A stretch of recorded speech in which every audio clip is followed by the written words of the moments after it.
it was you! Hi guys, welcome back to the Shannon Show. Hello if you're new. So today's video is going to be a review of White Lines Season 1, which just dropped on Netflix. Feel free to comment down below your thoughts on my commentary. I'm always up for a chat, I'm always up for a debate. And if you like this video, give it a thumbs up. And if you didn't, give it a dislike. No hard feelings. So let's get into the review. So this is definitely a season I was anticipating, I was looking forward to. One of my top 3 anticipated watch for this month on Netflix.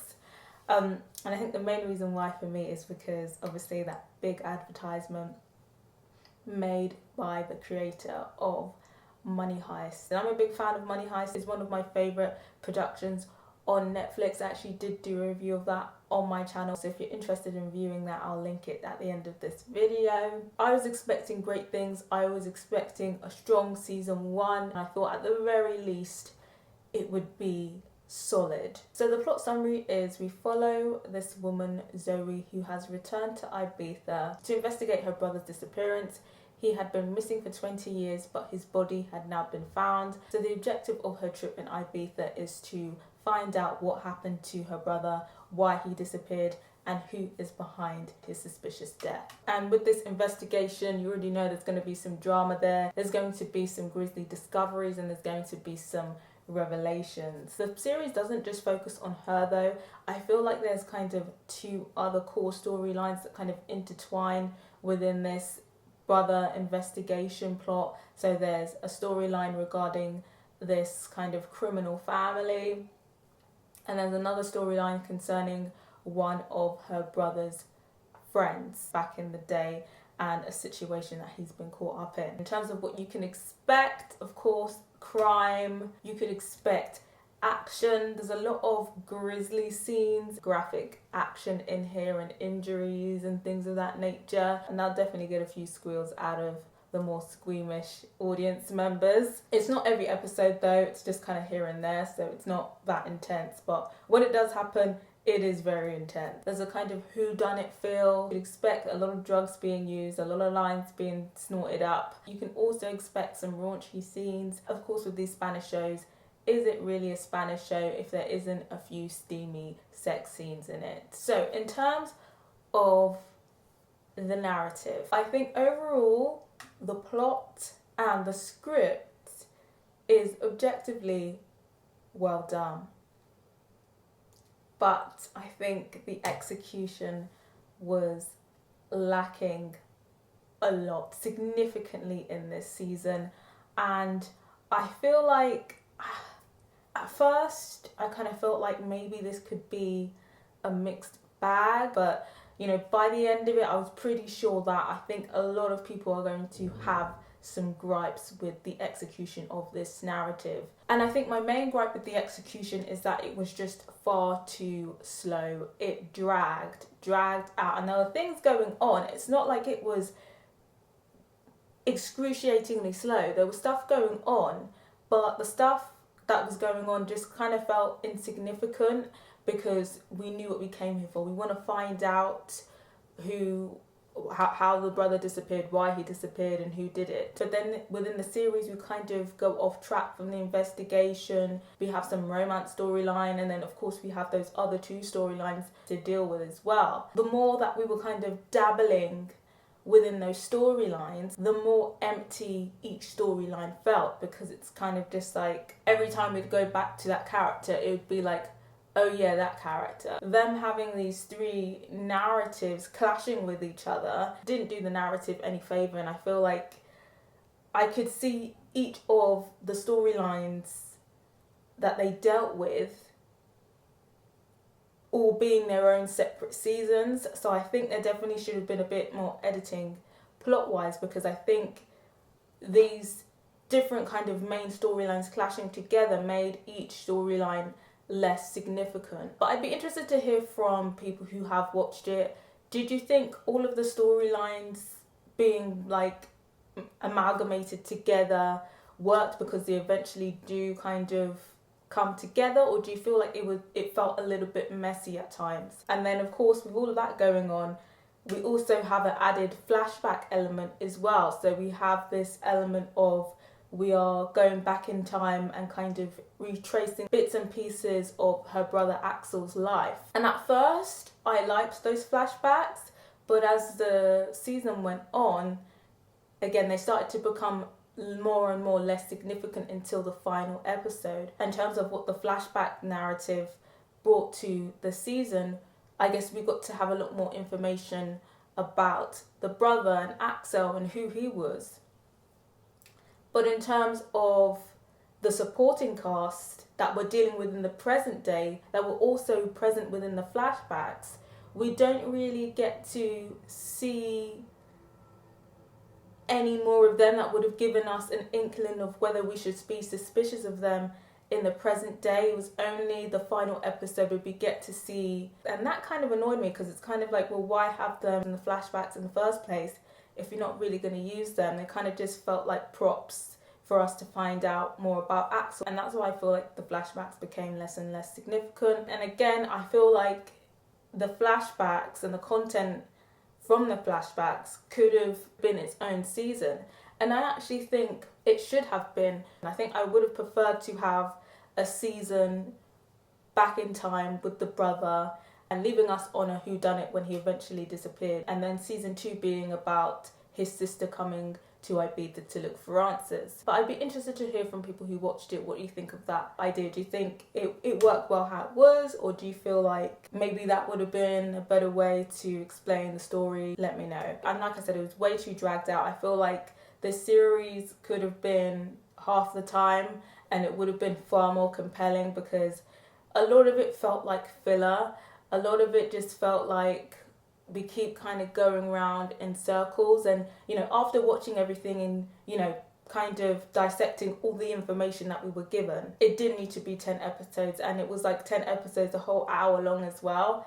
It didn't need to be that long. They should have concised it way down. I'm thinking, usually I say an episode or 2, but I'm even thinking half. I'm thinking they should have done 10 episodes that were 30 minutes, edited out all of the unnecessary storylines, and that would have made a more compelling series, in my opinion. With series, sometimes it takes a while to pick up, and I was anticipating that. Episode 1, I was kind of waiting for it to pick up. Episode 2 came, episode 3 came.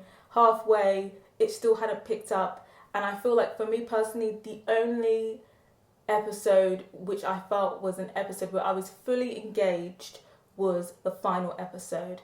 And even though I think the final episode was good, it should not have taken 9 episodes for me to now think, oh, this episode's good, it's getting good now. Getting to episode number 10 was a struggle, and it started to become background noise. And I think a lot of people who, you know, give shows a certain amount of episodes might not finish and might be coming to, you know, see reviews to see whether it's worth finishing. A lot of people are going to start to get bored, a bit uninterested, a bit frustrated. I don't think the execution of this story is compelling enough to keep more of the restless watchers invested or keeping them watching till the very end. A large chunk of the series, we are following the protagonist, we're following Zoe, and I just couldn't invest myself in her storyline. And they give us a lot to work with in terms of her finding out what happened to her brother,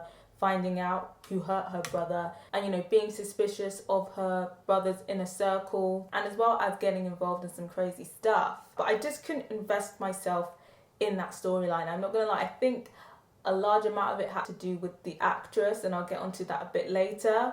But I don't think it was necessarily just solely the actress. I think the execution was a bit poor as well. With the storyline, with the protagonist, there was a lot of attention to detail lacking. The storyline just wasn't compelling to me. It dragged off a lot, and then it also went off track. And I understand that, you know, sometimes you have to add in something a bit extra to spice things up, like romance and family drama. And I guess there was this whole other narrative of, you know, why did she actually come to Ibiza? Did she just come to get away from her family, or does she actually care about her brother? But, you know, it got to the point where I didn't really care about her storyline anymore. I didn't really care about her brother anymore. I don't really care who was responsible for his disappearance. And that's kind of how I felt like until the last episode, and I was just like, okay, maybe I do care a little bit. But like I said, it just took way too long to get there.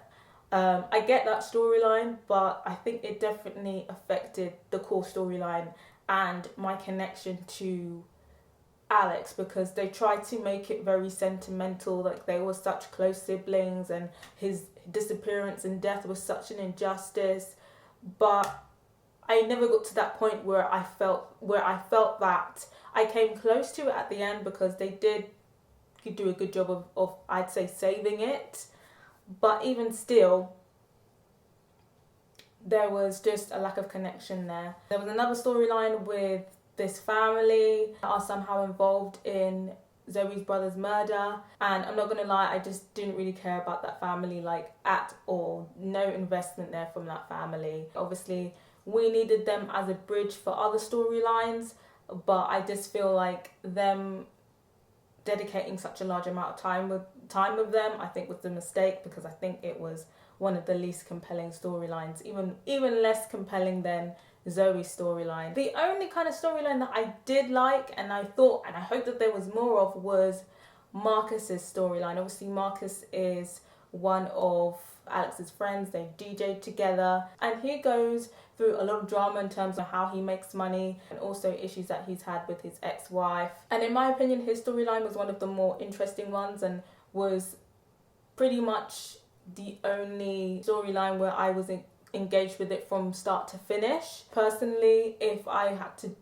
do out of all of the storylines, personally I would have even just been satisfied with a season just based solely on his storyline. And I find it quite strange how I connected with his storyline, how I found his storyline engaging and interesting, but I didn't find the others interesting or engaging. But I'd be interested to hear from people who watched it. Did you find there were certain storylines that you preferred, or did you kind of like them all the same? I'd be really interested to know. The rest of it, I wasn't really invested in it. They had some romance in there, I wasn't really invested in it. They had this kind of hedonistic storyline that they touched on, and I thought it was going to be like a big part of the series, but it kind of just fades away. One of the characters, Anna, who's Marcus's ex-wife, holds swinging parties and she's very sex positive. There was a whole storyline going on with that, but it doesn't really go anywhere. It just kind of felt like we want to show some tits on TV and we want to show loads of them, so we're just gonna make up this hedonistic storyline. So I think that whole hedonistic aspect was definitely a bit of a throwaway. You know, the sensual scenes were shot very well, it was shot very tastefully, but I just kind of felt like it was like, okay, we need to spice things up. Let's just put a little swinging party up in there. Well, what did you guys think about that little storyline? Were you here for it? Were you just kind of like, you know, not really sure why it's in here? You know what? I've seen quite a few of this on Spanish shows. Is incest. They love a little bit of incest. There's a little incest storyline going on in here. And yeah, I just didn't think it was necessary. I'm not sure why these Spanish shows love a little bit of incest. But yeah, you can expect an incest storyline. So that's pretty much my wrap up with the narrative. It was promising, the script was promising, but I think I was underwhelmed. The only episode I could say was definitively good was the final episode, but like I said, you know, you're pushing it if you're having to wait 9 episodes for a good episode. Moving on to the characters. So obviously the main character, Zoe, I could not connect to her character and I found her very annoying, and I think it's down to the acting. I definitely think it was down to the acting, and I think one of the things that really hampered her performance was her accent. And for those of you non-UK viewers, in England there's loads of regional accents, and where she's from, Manchester, it has its own distinct accent. But the accent that she was doing was not a Manchester accent, it was a kind of Northern England accent, you know, somewhere within, you know, a neighbouring city, not the regional accent of where she's supposed to be from. And when I heard her accent, I was like, the accent sounds a little bit off for somebody who's meant to be from Manchester. And I went to her Wikipedia, looked it up, and guess what? She's not from Manchester. But I'd be interested to hear people who are from Manchester who watch this. Did Zoe's actress pull off a good Manchester accent? or not, because I don't think she did. And I think that really did hamper the performance, because I was just half of the, by halfway I kind of got used to it. But like in the beginning, I was just like, this is such a bad Manchester accent. And yeah, just her performance was just a bit theatrical in my opinion. I wasn't moved by her performance when she was emotional. I just found her annoying. The monologues that they had, like in the beginning and like halfway through when she was on the phone to her therapist, I believe, were just not compelling at all. And I feel like if you're going to have lots of monologues, you've got to have a strong actress. And maybe this just wasn't her role. I haven't seen any of her other work, but I don't think that the actress for Zoe was that great in my opinion. The acting wasn't that strong, but I do think it could have been down to the directing as well. I feel like the directing was very lazy across the board. In terms of the other actors, Lawrence Fox is in here. I had no idea he was actually an actor. I just kind of thought he was a new upcoming right-wing pundit that was saying a lot of controversial things to get a platform. I didn't actually know he was an actor. In terms of his acting, I guess it was okay. There wasn't really anything special. That could be down to the directing. As I said, I think the director was a bit lazy. Hints here and there where we see different sides to him, because he's meant to be playing this kind of hippie reformed drug addict, but it's mostly a one note. We've got Angela Griffin in there, obviously from Waterloo Road. Shout out to all my fellow Waterloo Road watchers. She's in it. She does a solid job. She's a pretty strong actress, so I didn't really have any doubts about her performance. I've definitely seen her do better, so I think again perhaps the culprit could be the director. But I think the standout performances for this series was Daniel Mays as Marcus. He was my favourite character on the show. He was the most compelling. He was the person I was drawn to on screen. And I feel like he's probably the only character where I could actually see there was some development there, an actual direction. So I definitely think Daniel Mays was the standout for this series. I also think Tom Rhys-Harris as Axel did a pretty decent job as Axel in the flashbacks. Most of the flashbacks focused on him, so it's no surprise that he was the one who stood out. But I think he did a pretty decent job at bringing this Axel character to life and building you up for the emotions that you're going to feel in the final episode. So in regards to the final episode was good. The final episode is definitely the best episode. So it's the only good episode. They definitely saved it. I think they definitely improved significantly with the last episode in terms of, bringing back your investment of, okay, actually I do want to know who did it. Actually, I do want to know why he disappeared, because I think it definitely gets a bit more intense. You kind of start to have your little light bulb moments in the final episode. You have your little, oh, it was you moments in the final episode. It's the episode where we get all of the answers.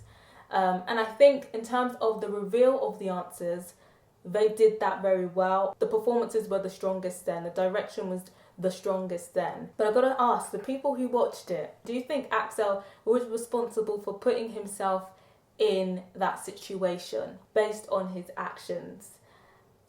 In terms of what I think it was very bold from Alex. And it was very bold of him to do what he did and not expect any repercussions or consequences. And, considering what he did, I'm not surprised there was a bad reaction. I think if I was on the receiving end of Axel's decisions, I definitely would have been big mad. Possibly not murder bad, because, I'm not a murderer. You heard it here first. Big mad, I would definitely be big mad. So I can understand the retaliation. And obviously in the same breath, in the final episode, we find out who's responsible. Did you see that coming? You know what? I did see it coming. And in terms of who, were you guys surprised? I personally was a bit surprised, but it started to become more and more clear as the episode went on. And they definitely left a lot of breadcrumbs within the series as well. That points to the guilty party. So when we find out when the guilty party was, I wasn't entirely surprised. I was just kind of like, oh, okay. But the way that it went down, now I was surprised. Now I know, there's heightened emotions going down, but I was just like, wow, the cruelty. And then the further developments, Alex could have potentially been saved.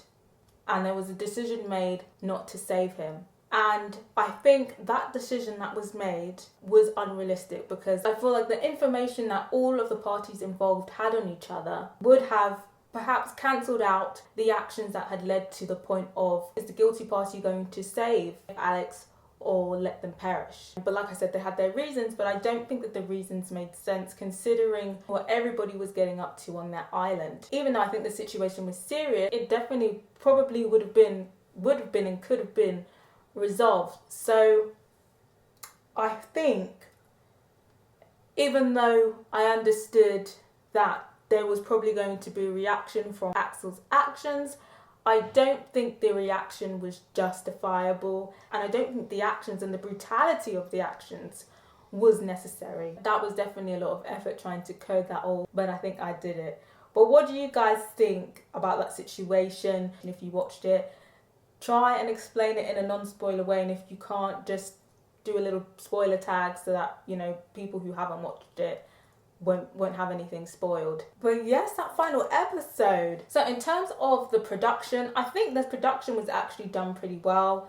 The production design was done pretty well. It captured Ibiza pretty well. The color grading was done really well. It captured the kind of vibrant, fun party vibe of Ibiza well. And also the cinematography was done really well as well. There was a lot of beautiful and notable shots in this series. There was a lot of beautiful and notable shots in this series. And the special effects, I do have to commend them on the special effects. Special effects makeup was phenomenal and looked really realistic. So I have to commend them on that. The score was pretty decent. I liked how they kind of intertwined song and, you know, live singing from the actors within the kind of soundtrack and score. And I even found myself singing along with it. I would have liked it a bit more because they had it mostly at the beginning, but then they kind of forgot about it. And I think they did that a lot. They kind of put things in there but then forgot about it. In terms of season 2, they have left the door open with season 2, and which looks like it's going to be centered more towards Marcus. And even though I liked Marcus's storyline, I'm not sure if I'd want to put myself through another season of it. If they do renew it for another season based on Marcus's storyline, of course I'd watch it for review purposes. It wouldn't be the worst thing to put myself through, but I don't see the appeal if it's going to be as dragged out as this one. If they were to do season 2 and do a massive improvement in terms of the pacing and the execution of the script, I'd definitely be here for it. But if it was going to be something similar to this season, I would be fine with the season being cancelled, to be honest. So I think, taking everything into account, I'm going to give it a 2.5 out of 5. It is a strong 2.5, almost a 3, but there is just so many things that definitely could have been refined, and I feel like there's no excuse for them not to be refined considering who was behind this project. So I have to give it a 2.5, and I think that's mainly down to the pacing and the execution of the narrative. It definitely could have been stronger, and I was expecting something a bit more, and I've been left slightly underwhelmed. The final episode was great, but like I said, it shouldn't have taken 9 hours for a season to get good. I'm not even sure if it's going to be a mixed bag. I just feel like there is obviously going to be people who like it, but I think there's going to be a lot of people that said it's a bit boring, it's not as good as Money Heist. So yeah, it's definitely not as good as Money Heist. So, would I recommend putting yourself through 10 hours of this? I would say it's watchable, but it does get background noisy at times. I personally wouldn't prioritize it, but at the same time, I know this is probably going to be a trending, and you know, some people might not want to be left out. So I'd say watch the first episode or 2, see how you feel about it, and if you don't like it, I'd say click out. It is slow, and I feel like the only good episode is episode number 10, so it probably is going to be something that you might not watch all in one day. Definitely something you'd probably watch throughout the week. It's not binge friendly in my opinion, unless you're background noising it and then paying attention for the final episode. But yes, if you haven't watched it yet, do let me know if this is something that you are or were thinking about checking out. And if you did watch it, do let me know what you thought of it. Did you manage to get all the way through? Are you kind of just deciding you're not going to binge it, you're just going to watch it here and there until you get to the end? And if you did watch it to the end, what did you think about the final episode and the revelations from the final episode? And let me know what you'd rate it out of 5. Of course, let me know what you thought of my review. Subscribe if you haven't yet, and if you have, don't forget to press that notification bell so you know when the next review is dropping. I'm almost at my short-term goal of 1.3 subscribers, so I'd appreciate you subscribing to my channel. Till next time, guys, bye.